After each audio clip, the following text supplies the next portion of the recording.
Hello everyone, very welcome back our YouTube channel History of English Literature chronological order में हम पढ़ रहे हैं और यहाँ पे आपकी 2-4 दिन क्लास मिस हुई उसके लिए I am really sorry.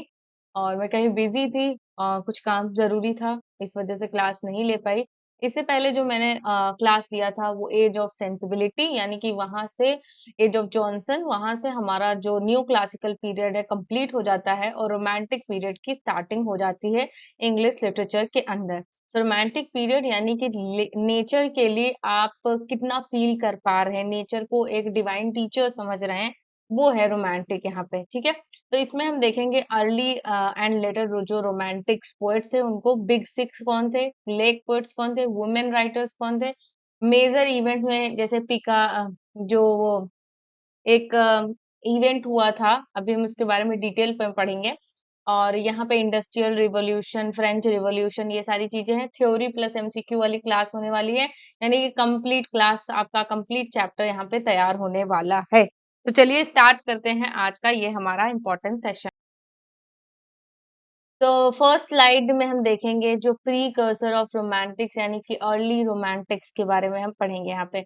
The pre cursor of Romantics यानी कि जिन्होंने रोमांटिज्म की शुरुआत किया था इंग्लिश सोसाइटी के अंदर। ठीक है, English poetry go back to the middle of the 18th century. ये जो हमारा जब एज ऑफ सेंसिबिलिटी जो थी वो उसको इसीलिए बोला जाता था कि आप इमोशंस को फील करने लगे हैं ना, तो वो मिडल 18th सेंचुरी से स्टार्ट हो गई थी।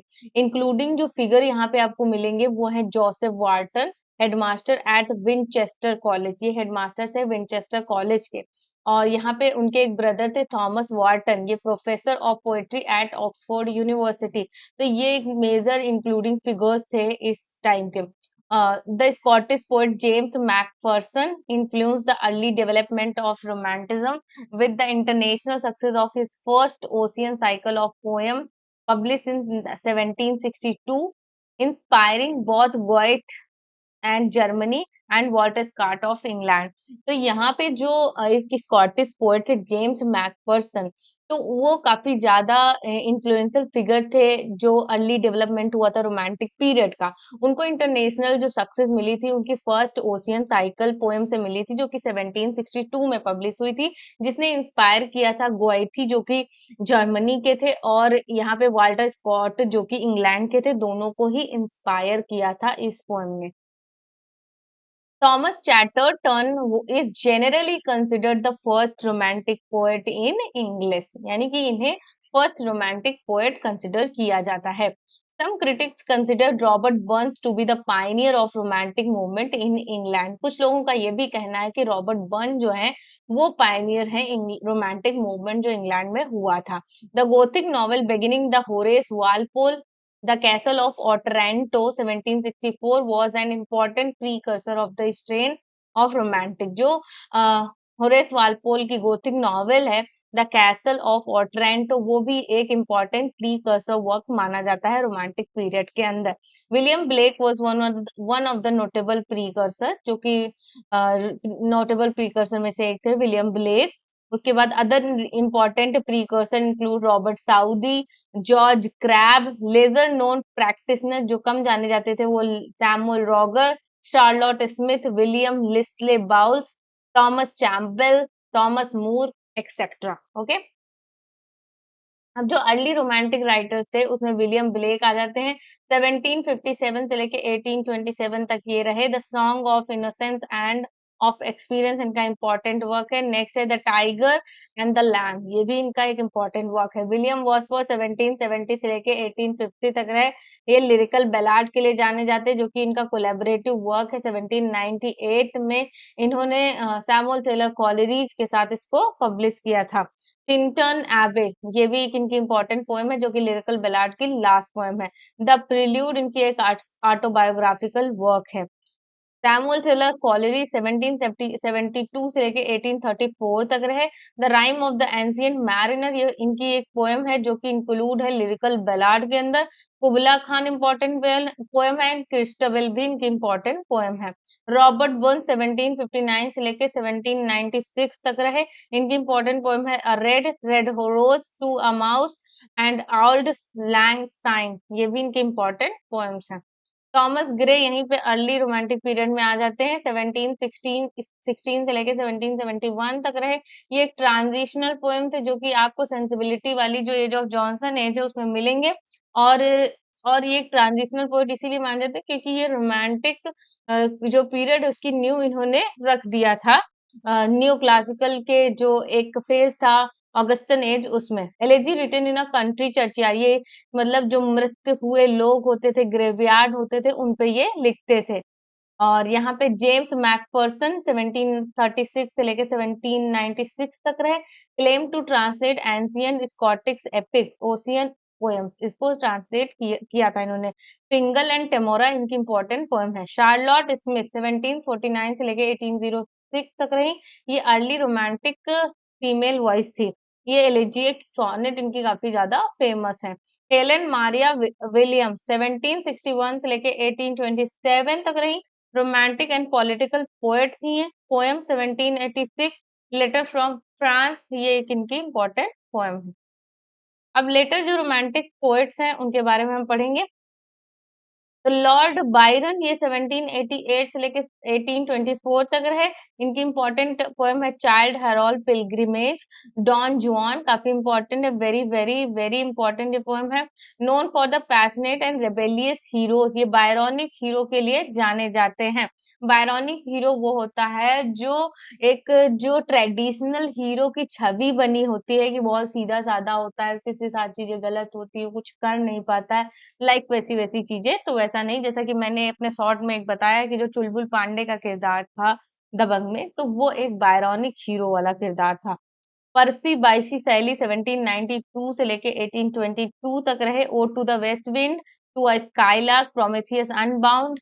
और नोन फॉर द, ये जाने जाते थे अपने आइडियलिज्म, रेडिकल पॉलिटिकल आइडियाज इनके बहुत ज्यादा फेमस थे, एंड लिरिकल ब्यूटी के लिए ये जाने जाते थे। जॉन कीट्स 1795 से लेके 1821 तक रहे।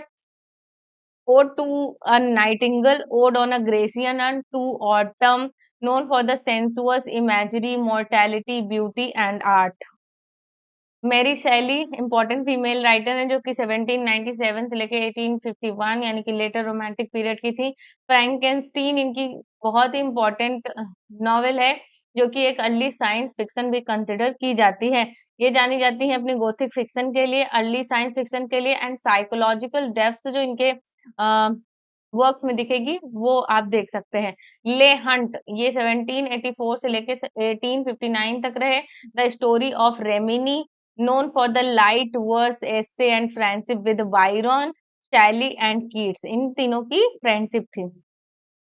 थॉमस डी क्विंसी 1785 से लेके 1859 तक रहे। Confession of an English opium eater इनका एक इंपॉर्टेंट वर्क है। Known for prose style and psychological depth.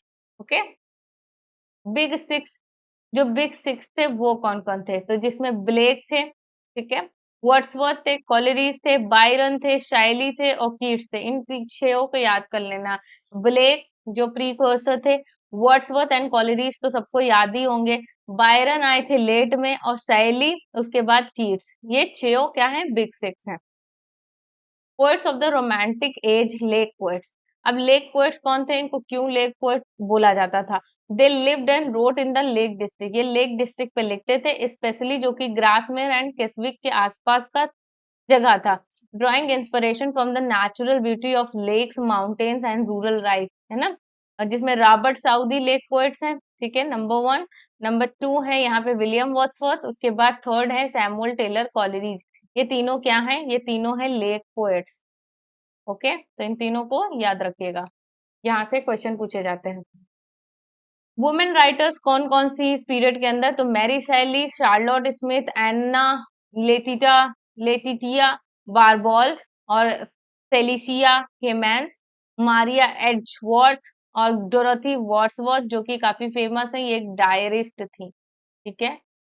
और कभी कभी हम इनको विलियम वर्ड्सवर्थ की पोएम में कंपेनियन के तौर पे भी देखते हैं। कैरेक्टरिस्टिक्स क्या थी रोमांटिक पीरियड की, तो लव फॉर नेचर आपको सबसे ज्यादा दिखाई देगा, या नेचर के लिए बहुत ज्यादा प्यार, नेचर की ब्यूटी को ये देख पा रहे थे।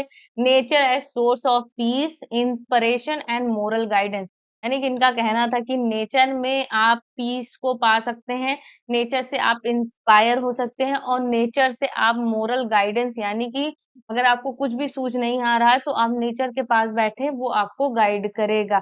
सिंपल लैंग्वेज आपको देखने को मिलेगी यानी कि जैसा कि इन्होंने बोला भी अपना लिरिकल बैलाड का जब इन्होंने प्रीफेस लिखा है तो उन्होंने बताया कि जो पोएट्री होती है वो ऐसी होनी चाहिए जो कॉमन लोगों के लिए एक्सेसिबल हो, कॉमन लोग उसको समझ पाएँ। Used everyday language to connect with the common people और emphasis on emotion and imagination पे काफी ज्यादा प्रभाव देखने को मिलता है focus on personal feeling and inner world यानी कि यहाँ पे लोग खुल के लिखते थे अपने जो भी इमोशंस होते थे focus on common man highlight the life struggle and dignity of ordinary people next है rural and natural setting poems often set in countryside specially the Lake District spiritual connection with nature यहाँ पे nature को लोग ये ऐसा मानते थे nature seen as a divine presence of और टीचर यानी कि ये भगवान की जो भगवान होते हैं उनकी प्रेजेंस को मानते थे और नेचर को एज अ टीचर मानते थे उसको सीखने के लिए एज अ सोर्स मानते थे criticism of urbanization and industrialization preferred to the simplicity of rural life over the chaos of cities यानी कि अर्बनाइजेशन की तरफ ये क्रिटिसिज्म करते थे इंडस्ट्रियलाइजेशन या कि मटेरियल वर्ड जो है उसके उस पर ये क्रिटिसिज्म करते थे है ना तो इस वजह से ये चीजें हो गई इम्पोर्टेंट जो हिस्टोरिक इवेंट्स हुए हैं रोमांटिक पीरियड के दौरान उनको भी पढ़ना काफी ज्यादा जरूरी जरूरी है क्योंकि बैकग्राउंड हमें पता है हम राइटर्स को डिटेल में पढ़ेंगे जो अदर हमारी वीडियोस होंगी इसमें हम समझ रहे हैं कि रोमांटिक पीरियड आखिर कैसा था तो यहाँ पे फर्स्ट जो मेजर इवेंट होता है वो है फ्रेंच रिवॉल्यूशन जो कि 1789 के एंड 1799 के बीच में हुआ था a major source of inspiration for early romantic poets okay यहाँ पे क्या था कि इन्होंने जो फ्रेंच रिवॉल्यूशन जो था उसमें इस तरीके के जो इनका जो स्लोगन था liberty equality and individual rights and revolution William Wordsworth and Coleridge were initially enthusiastic about it यानी इससे काफी ज्यादा वो प्रभावित हुए थे the industrial revolution late 70s to early 80s century के बीच में हुआ था brought rapid industrialisation urbanisation and pollution जैसा कि आप इस पिक्चर में देख रहे हैं यानी कि मशीनीकरण की तरफ दुनिया ज्यादा बढ़ रही थी romantic poets reacts strong against it emphasizing nature simplicity and rural life clear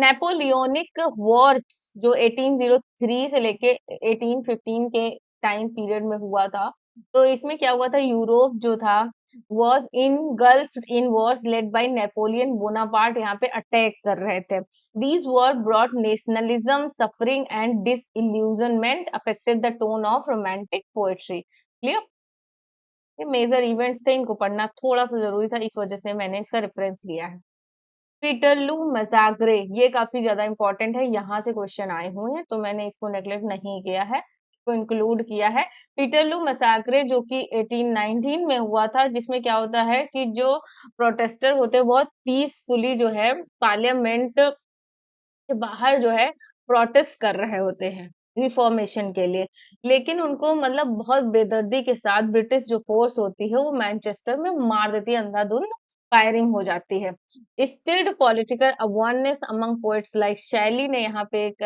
political awareness के लिए द मास्क ऑफ अनार्की लिखा था abolition of the slave trade 1807 and slavery 1833 in the British Empire influenced romantic writer themes of freedom humanity and justice तो यहाँ पे ये भी आया था abolition of the slave trade 1807 and slavery 1833 in the British Empire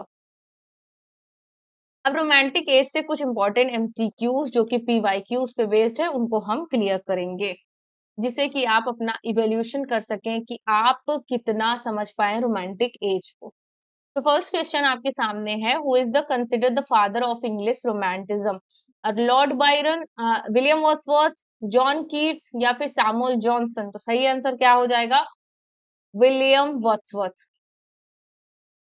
क्यों क्योंकि इन्हीं ने लिरिकल बैलाड का जो कलेक्शन आया था उससे ही रोमांटिक पीरियड की असल में शुरुआत मानी जाती है 1798 में ओके यहाँ से जो कि इन्होंने कोलैबोरेट करके लिखा था collaborated with Samuel Taylor Coleridge. ठीक है, सैमुअल टेलर कॉलेरिज के साथ कोलेबरेट करके इन्होंने लिखा था ये वर्क, जिसमें विलियम वर्ड्सवर्थ की थी 19 पोएम्स, और जो यहाँ पे सैमुअल टेलर कॉलेज थी, इनकी 4 पोएम्स थी। सब मिला के कितनी हुई? 23 पोएम्स का ये कलेक्शन था। Okay, which collection mark the beginning of the romantic as? किस कलेक्शन में रोमांटिक एज की शुरुआत मानी जाती है? तो फर्स्ट है the prelude, Childe Harold Pilgrim, मेज, या फिर लिरिकल बेलाड, या फिर यहाँ पे इन सॉन्ग्स ऑफ इनोसेंस। सही आंसर क्या हो जाएगा? सबको पता है लिरिकल बेलाड से यहाँ पे बिगिनिंग मानी जाती है रोमांटिक एज की। Who co-author lyrical ballads with Wordsworth? Wordsworth ने किसके साथ मिलकर लिखा था? John Keats, Robert Burns, S T. Coleridge या थॉमस ग्रे? तो सही आंसर क्या हो जाएगा यहाँ पे? S T. Coleridge. Which poem begins with the line, "It is an ancient mariner and he stoppeth one of three"? तो यहाँ पे जो ये लाइन आपको दिख रही है, "It is an ancient mariner and he stoppeth one of three", ये जो लाइन है आपको किस पोएम में मिलेगी? टिंटन एबे, क्रिस्टोफेल, या फिर यहाँ पे the lime of the ancient mariner, या फिर कुबला खान? तो सही आंसर क्या हो जाएगा? सी ऑप्शन हमारा राइट हो जाएगा, the rime of the ancient mariner. Who wrote ode to the west wind? Ode to the west wind किसने लिखा था? विलियम वर्ड्सवर्थ ने, पीबी शैली ने, लॉर्ड जॉन कीट्स ने, या फिर लॉर्ड बायरन ने? तो सही आंसर क्या हो जाएगा? पीबी शैली हमारा राइट हो जाएगा, जिन्होंने ode to the west wind लिखा था। Beauty is truth, truth beauty occurs in which poem? ये जो लाइन है, beauty is truth and truth is beauty, ये किस पोएम में आई है? To autumn, ode on a Grecian, Endymion, या फिर हाइपेरियन? तो सही आंसर क्या हो जाएगा? Ode on a Grecian urn, जो कि किसकी है? जॉन कीट्स की पोएम है। Clear? Which poet is known for the concept of the Byronic hero? का कॉन्सेप्ट किस पोएट ने दिया था? कीट्स ने, शैली ने, बायरन ने, या फिर वर्ड्सवर्थ ने? तो सही आंसर क्या हो जाएगा? सी ऑप्शन हमारा राइट हो जाएगा, लॉर्ड बायरन ने। Which of the following is a Gothic novel by romantic writer? इनमें से कौन सा एक गॉथिक नॉवेल है? The prelude, फ्रैंकेनस्टीन, the excursion, Biographia Literaria? ये किसके वर्क्स है? बताइए कौन सा गॉथिक नॉवेल है? फ्रैंकेनस्टीन हमारा बी ऑप्शन राइट हो जाएगा। पीबी शैली, जो ये द प्रिल्यूड है, सॉरी, ये विलियम वर्ड्सवर्थ की ऑटोबायोग्राफिकल वर्क है। एक्सकर्सन भी विलियम वर्ड्सवर्थ का है। बायोग्राफिया जो है एस.टी. कॉलरिज का है। क्लियर? और जो ये फ्रैंकेनस्टीन है, ये मैरी शैली का है।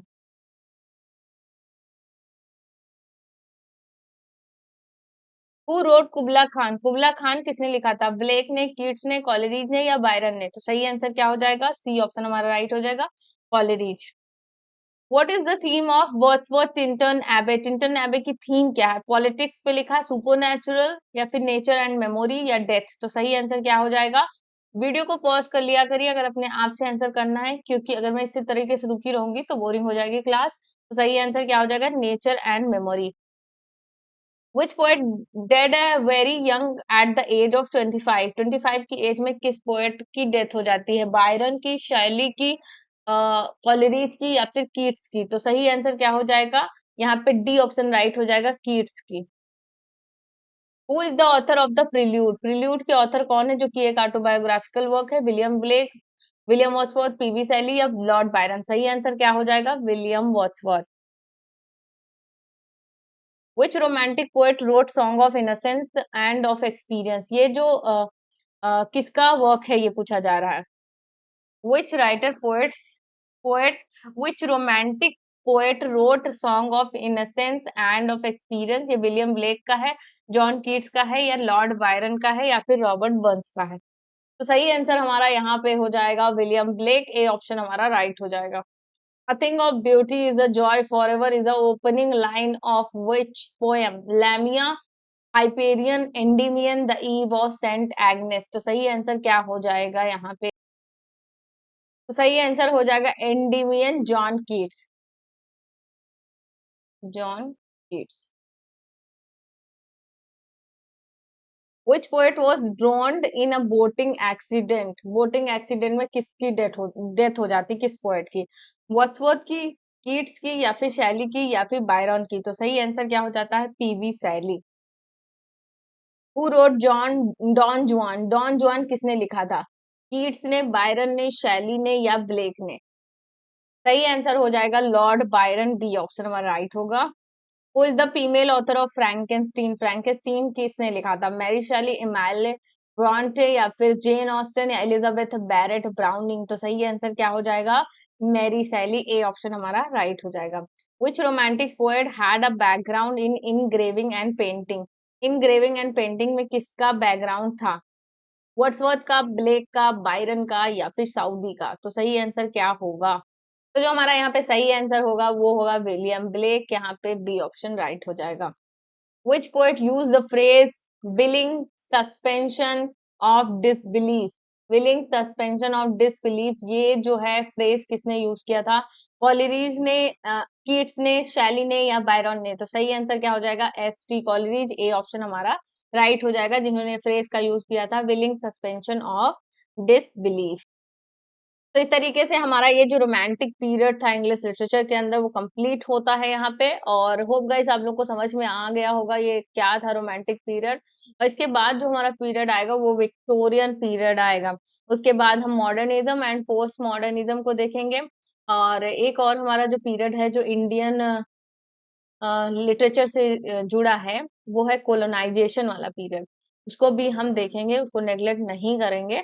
तो थैंक्स फॉर वॉचिंग। इसी तरीके से आप इस पूरी सीरीज से जुड़े रहिए, स्टार्टिंग से पढ़िए, क्योंकि मैंने सारा एक दूसरे से लिंक करके ही पढ़ाया है जिससे आपको चीजें समझ में आए। थैंक्स फॉर वॉचिंग, मिलते हैं नेक्स्ट वीडियो में, बाय।